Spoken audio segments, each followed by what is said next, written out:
बड़ा कीमती अद्भुत नूपुर, बड़ा आनंद मिल रहा है। तुम्हारा तो नूपुर नहीं हो सकता, क्योंकि साधारण वेश में ललिता जी थी। अब मेरा नहीं, मेरी बहू का है, लाओ। श्री श्यामानंद जी श्री वृंदावन में जब वास करते थे तो नित्य प्रति सेवा कुंज में सोहनी लगाते थे। सोहनी लगाना हमारे ब्रज की बहुत बड़ी उपासना है, जिसे साधारण भाषा में कहते हैं झाड़ू लगाना, तो यहाँ सोहनी लगाना कहते हैं। तो रोज सेवा कुंज में सोहनी लगाते थे। सेवा कुंज में प्रिया प्रीतम नित्य विहार करते हैं, तो इनको एक अपार सुख मिलता कि मेरे श्यामा श्याम यहाँ विहार करते, मुझे सोहनी सेवा का सौभाग्य मिला, मैं उनकी दासी हूँ। बाहर वो सोहनी लगाते समय बड़े गौर से वो एक एक लता के नीचे एक एक चरण चिन्ह को देखते, कहीं प्रियालाल के चरण चिन्ह तो नहीं है, कहीं किसी लता के नीचे प्रियालाल विराजमान तो नहीं हुई। प्रियालाल के चरण चिन्हों के कभी कभी उनको दर्शन हो जाते तो बड़े भाव में मगन हो जाते। कभी कभी युगल चरणारविंद के दर्शन होते। कैसे पहचान होती कि ये प्रियालाल के चरण चिन्ह? क्योंकि प्रियालाल के चरण में 19 चिन्ह हैं, चरण चिन्ह। सबके साधारण चरण ऐसे, प्रियालाल के चरणों में चरण चिन्ह हैं, उनको देखकर पहचान होती ये युगल सरकार के चरण चिन्ह हैं। बड़े भाव में मगन हो जाते सोहनी लगाते हुए। सेवा कुंज में सोहनी सेवा करते। एक दिन प्रियाजू ने इन्हें दर्शन देने की इच्छा की। सेवा में बड़ी सामर्थ्य, इसीलिए कहते हैं कि वृंदावन में कहीं भी थोड़ी सोहनी लगा दोगे तो तुम्हारे भाग्य में सोहनी लग जाएगी, सब कूड़ा करकट अशुभ प्रारब्ध नष्ट हो जाएगा। श्री जी की इच्छा हुई दर्शन देने की, पर श्री जी सीधे दर्शन नहीं दे सकती। जब तक किसी सखी का कृपा प्रसाद नहीं प्राप्त होगा तो श्री जी इच्छा भी करेंगी तो दर्शन नहीं दे पाएंगे। इसलिए ये आचार्य रूपा सहचरियां, इनकी कृपा पहले प्राप्त होनी चाहिए, तब श्री जी के दर्शन होंगे। नहीं, श्री जी के दर्शन की एक मर्यादा है, बिना सखी के दर्शन के, बिना सखी अनुग्रह के श्री जी का दर्शन। इच्छा हुई श्री जी के दर्शन की तो डायरेक्ट आकर के दर्शन नहीं दिया। अनुग्रहमयी श्री जी ने पहले सखी की अनुकूलता हो, सखी दर्शन दे, तब दर्शन का विधान बने। एक दिन श्री जी ने जानबूझकर अपने श्री चरण का एक नूपुर छोड़ दिया सेवा को। अब प्रातः काल श्री श्यामानंद जी सोहनी लगाते थे, तो जे ही लगाया तो देखा बड़ा कीमती अद्भुत नूपुर, बड़ा आनंद मिल रहा है। विचार किया किसी नवविवाहिता का होगा, ढूंढने आएगी, दे देंगे। तो अपने अचला की छोर में संत है, बांध कर अपने माथे पे रख के साफा बांध के सोहनी लगाने लगे। सोच रहे थे किसी की बेटी या किसी की नवविवाहिता बहू का ही है, क्योंकि बहुत खोजने आएगा तो देंगे। श्री जी ने अपने आभूषण श्री ललिता जी से कहा कि संभाल करके मंगला के आभूषण रखो। तो उनमें कहा, प्यारी जू आपके एक श्री चरण का नूपुर तो है ही नहीं। जानबूझ के श्री जी ने गिराया था, क्योंकि जब तक सखी कृपा नहीं होगी तब तक श्री जी दर्शन नहीं देंगे।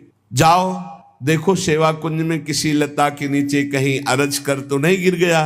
ललिता जी ने खोज प्रारंभ की तो देखा श्री श्यामानंद जी वयोवृद्ध सोहनी लगा रहे हैं, राधा राधा सोहनी लगा रहे।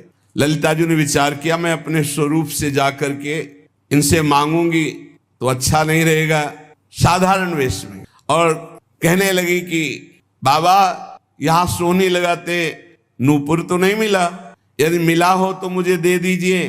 तुम्हारा तो नूपुर नहीं हो सकता, क्योंकि साधारण वेश में ललिता जी थी। अब मेरा नहीं, मेरी बहू का है, लाओ। नहीं, ऐसे तो मैं नहीं दूंगा। तुम्हारी बहू का है तो पहले वो चरण दिखावें जिसमें वो नूपुर बंधा है, और ठीक हमारे जैसा नूपुर है कि नहीं वो। अगर है अभी दे दूंगा, अगर नहीं दिखाया नहीं दूंगा। अंदर आनंद हो रहा है कि इस नूपुर में कुछ तो है, क्योंकि इसकी खोज हुई है। और ये जो हमसे बात कर रहे हैं बड़ा अपार आनंद मिल रहा है, पर ये अपने वेश को छुपाए हुए ये दिव्य है, कोई साधारण नहीं। अरे नाय बाबा तू मुझे दे दे। नहीं नहीं, मैं आपको दे दूं।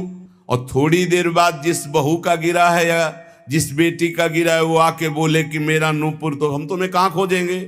नहीं, हम तभी देंगे जब दूसरे चरण का नूपुर पहना के, तब हमें वो नूपुर वहां, तो ये नूपुर ले उनके चरण में बांध। बहुत हट किया ललिता जी ने, नहीं दिया। तब जाकर श्री जी से बात की तो श्री जी ने कहा, सखी अब तो हम ही को चलना होगा। क्योंकि वो बहुत जिद किए है और श्री जी दर्शन देना चाहती थी, इसलिए ये लीला की। और सखी देखिए, रोज मेरी कुंज की सेवा सोहनी सेवा करता है, चलो इसको निहाल करते हैं। देखो कैसी हमारी करुणामयी स्वामिनी, देखो नूपुर भी मिल जाएगा और रोज सोहनी सेवा करता है तो इसका फल भी उसको मिल जाएगा, मेरे दर्शन हो जाएंगे।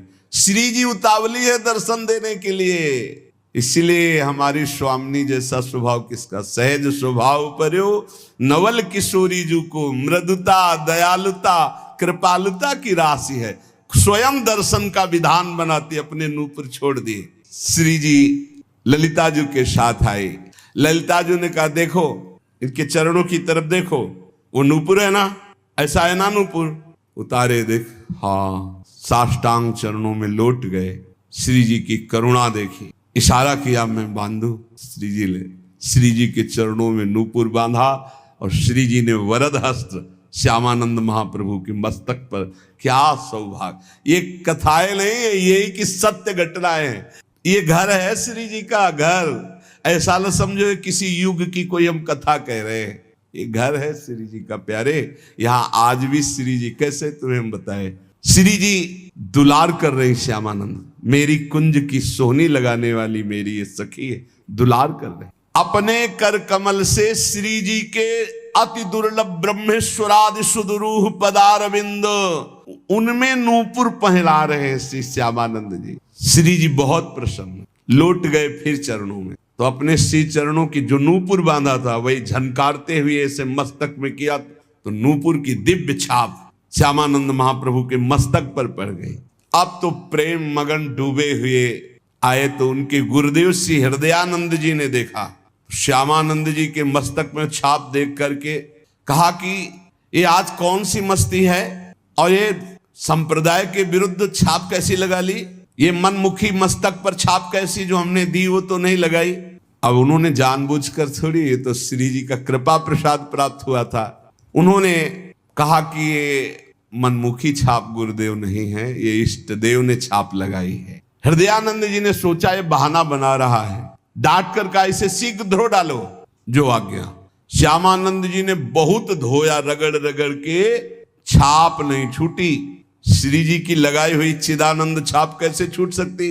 हृदयानंद जी ने तो यह अर्थ लगाया कि इन्होंने ठीक से धोया नहीं, अतः स्वयं बोले इधर आओ, और रगड़ रगड़ के इतना घसा कि मस्तक से रक्त निकलने लगा पर छाप नहीं छूटी। तब वो सहम गए और कहा सत्य श्री जी की छाप लगाई हुई है।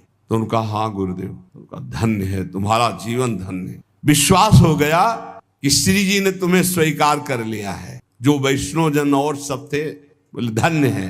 पर हृदयानंद जी ने कहा कि फिर भी हम ये मानेंगे कि तुमने हमारे तिलक की जगह छाप लगाई, इसलिए अपराध है, इसलिए हम वैष्णव समाज में दंड निर्धारित करेंगे। देखो गुरुजनों की बड़ी विचित्र लीला होती, बड़ी विचित्र लीला होती। सब वैष्णव समाज के बीच में कह रहे मैं तुम्हें दंड दूंगा, तो हृदय से आ रहा है कि गुरुदेव आपकी कृपा से ही तो मुझे श्री जी ने सहचरी भाव दिया है, ये छाप लगाई है। श्यामानंद जी को अपने नूपुर की छाप देकर अपने परिकर में श्री जी मिला लिया है। ये सुबल सखा प्रकट हुए और उन्होंने पूरी वैष्णव मंडली के बीच में कहा कि मैं साक्षी देता हूं कि इन्होंने अपने आप से नहीं, स्वयं श्री जी महारानी जी ने प्रकट होकर छाप दी। और सुबल इतना बोलकर वही तमाल का वृक्ष था, वृक्ष रूप में ही, तो उनको लगा कि लता पता ये सब सखा है, सब श्री जी के निज परिकर है। तो उन्हें आया कि ये श्री जी ने छाप लगाई है।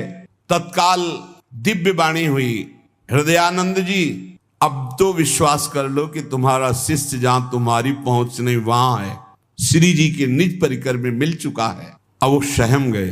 अगर दैन्य शिष्य है और गुरु थोड़ा भी मनमानी कर जाए तो गुरु के भी हृदय में दाह जलन पैदा हो जाएगी। मान गए श्री हृदयानंद जी। श्री हृदयानंद जी मान तो गए, लेकिन उनका हृदय जलने लगा कि गलती हो गई, शिष्य के प्रति गलती हो गई। वैष्णवों ने कहा कि देखो हृदयानंद जी, आपने हम सबको एकत्रित किया था श्यामानंद जी को दंड देने के लिए, लेकिन आज हम आपके ऊपर दंड लगा रहे हैं क्योंकि आपने गलत किया। अपने शिष्य के माथे को इतना रगड़ा, रक्त प्रवाह और वो कह रहे हैं श्री जी ने किया, फिर भी आप नहीं मान रहे, तो तमाल वृक्ष से सुबल सखा प्रकट होकर के साक्षी दिया। तो अब ये दिव्य है जो वाणी आपके अंदर आकर विश्वास दिलाई, तो अब हम आपको क्षमा नहीं करेंगे। इसके प्रायश्चित में 12 दिन तक आपको संतों को प्रसाद पवाना होगा, अखंड 12 दिन कीर्तन चलेगा, भगवत चर्चा चलेगी, ये दंड है आपको। तो उस दिन से दंडोत्सव मनाया जाने लगा हृदयानंद जी के। श्यामानंद जी तत्काल समस्त वैष्णवों के समक्ष खड़े होकर हाथ जोड़कर कहा कि गुरुदेव को जो ये दंड शब्द कहा गया है ये मैं स्वीकार करता हूं, आज से दंडोत्सव मैं करूंगा। मेरे अहोभाग्य है, शायद गुरुदेव यही करवाना चाहते थे, इसीलिए ऐसा बोले। देखो शिष्य में अब भी गुरु के प्रति दोष नहीं आ रहा। बलिहारी इसीलिए तो महापुरुषों के पावन चरित्र हमें शिक्षा देते हैं। वैष्णवों ने कहा धन्य है, धन्य है, धन्य है श्यामानंद जी, धन्य है तुम्हारी गुरु भक्ति, और संतों ने स्वीकृति दे दी। श्यामानंद जी बड़े उत्साह से 12 दिन तक उत्सव मनाते। यद्यपि वो एक बार के लिए दंड था, पर उसे प्रतिवर्ष मनाने लगे। और वही रसिक मुरारी के गुरुदेव है श्यामानंद जी, तो अब रसिक मुरारी वही दंडोत्सव मनाते।